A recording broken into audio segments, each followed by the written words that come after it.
आज हम डिस्कस करेंगे इम्पॉर्टेंट करंट अफेयर्स ऑफ 6 जुलाई 2020 जो गवर्नमेंट एग्जाम के लिए काफ़ी इम्पॉर्टेंट है। आपने अभी तक अगर जी टीवी एजुकेशन एंड एग्ज़ाम का चैनल सब्सक्राइब नहीं किया है तो प्लीज़ सब्सक्राइब कर लीजिए, क्योंकि हम हर रोज़ इम्पॉर्टेंट करंट अफेयर्स आपके सामने लाते रहेंगे। तो चलिए अब शुरू करते हैं। निम्नलिखित में से किसे मध्य प्रदेश के राज्यपाल का अतिरिक्त प्रभार दिया गया है? इसका सही उत्तर होगा आनंदीबेन पटेल को। राष्ट्रपति कोविंद ने उत्तर प्रदेश की राज्यपाल आनंदीबेन पटेल को मध्य प्रदेश का अतिरिक्त प्रभार दिया है। 85 वर्षीय बेटी जी टंडन को सांस लेने में तकलीफ और बुखार के साथ 11 जून को मेदांत हॉस्पिटल में भर्ती किया गया था, जिनकी जगह अब आनंदीबेन पटेल को दी जा रही है। भारत के पहले स्वदेशी वैक्सीन उम्मीदवार का नाम क्या है? इसका सही उत्तर होगा Covaxin. Drug controller general of India DGCI ने भारतीय वैक्सीन निर्माता भारत बायोटेक के कोविड वैक्सीन उम्मीदवार कोवैक्सीन को अपनी मंजूरी दे दी है। कोवैक्सीन भारत का पहला स्वदेशी वैक्सीन उम्मीदवार है। भारत बायोटेक अब कोवैक्सीन के लिए चरण 1 और चरण 2 मानव नैदानिक परीक्षण शुरू कर सकता है। भारत किस बम के अधिक घातक संस्करण को प्राप्त करने की योजना बना रहा है? इसका सही उत्तर होगा स्पाइस 2000। भारत सरकार जमीनी ठिकानों पर मार करने की अपनी सैन्य क्षमता को और मजबूत करने के लिए स्पाइस 2000 बमों के अधिक घातक और सक्षम संस्करण को हासिल करने की योजना बना रहा है। स्पाइस 2000 बम का इस्तेमाल पाकिस्तान के खैबर पख्तूनख्वा प्रांत बालाकोट शहर में बड़े जैश-ए-मोहम्मद आतंकवादी प्रशिक्षण शिविर को नष्ट करने के लिए किया गया था। भारत ने अपने संप्रभुता और अखंडता की रक्षा के लिए कितने चीनी मोबाइल ऐप का प्रतिबंध लगाया है? इसका सही उत्तर होगा 59। भारत ने 59 चीनी मोबाइल ऐप पर प्रतिबंध लगा दिया है, जो भारत की संप्रभुता और अखंडता, भारत की रक्षा, राज्य की सुरक्षा और सार्वजनिक व्यवस्था के लिए पूर्वाग्रह से ग्रस्त है। प्रतिबंध सूचना प्रौद्योगिकी मंत्रालय द्वारा लगाया गया था। केंद्र ने प्रधानमंत्री गरीब कल्याण योजना को किस महीने तक बढ़ाने की घोषणा की है? इसका सही उत्तर होगा नवंबर 2020। एक प्रमुख कदम में पीएम नरेंद्र मोदी ने घोषणा की कि केंद्र की मुफ्त राशन योजना प्रधानमंत्री गरीब कल्याण योजना को भारत के आगामी त्योहारी सीजन के माध्यम से गरीब और प्रवासी मजदूरों के समर्थन के लिए नवंबर अंत तक बढ़ाया जाएगा। Motion picture arts and sciences अकादमी में शामिल होने के लिए किन 2 बॉलीवुड अभिनेताओं को आमंत्रित किया गया है?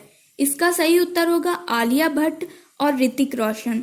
बॉलीवुड अभिनेता ऋतिक रोशन और Alia Bhatt motion picture arts and sciences की अकादमी में शामिल होने के लिए आमंत्रित किए गए 819 लोगों में से एक हैं। यदि वे निमंत्रण स्वीकार करते हैं तो उनके पास इस वर्ष के ऑस्कर पुरस्कारों के लिए मतदान अधिकार होंगे। अलगाववादी कश्मीरी नेता सैयद अली शाह गिलानी ने किस राजनीतिक मोर्चे को छोड़ दिया है? तो इसका सही उत्तर होगा हुर्रियत कॉन्फ्रेंस। सैयद अली शाह गिलानी ने कश्मीर में सबसे बड़े अलगाववादी राजनीतिक मोर्चा हुर्रियत कॉन्फ्रेंस को छोड़ दिया है। 90 साल के बुजुर्ग 3 दशकों से कश्मीर की अलगाववादी राजनीति का चेहरा थे। गिलानी को कश्मीर में उग्रवाद और रक्तपात के लिए जिम्मेदार ठहराया गया है।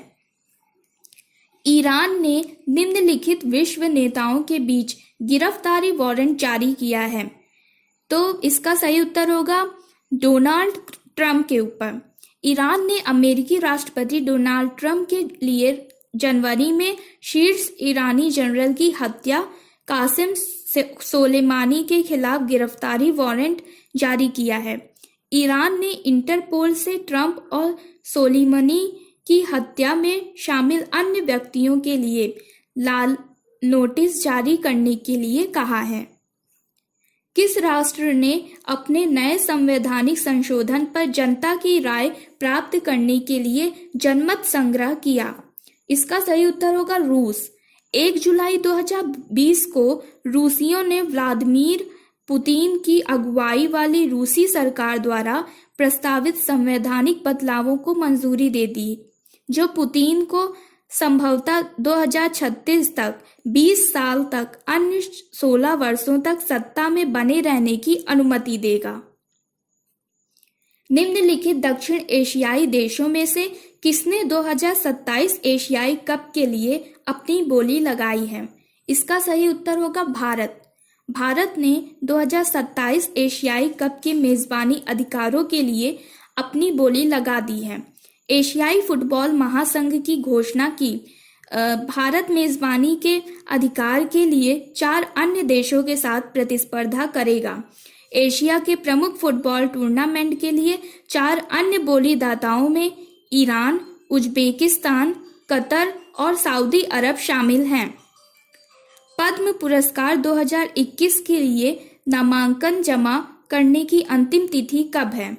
इसका सही उत्तर होगा 15 सितंबर। पद्म पुरस्कार 2021 के लिए नामांकन 15 सितंबर 2020 तक खुले रहेंगे।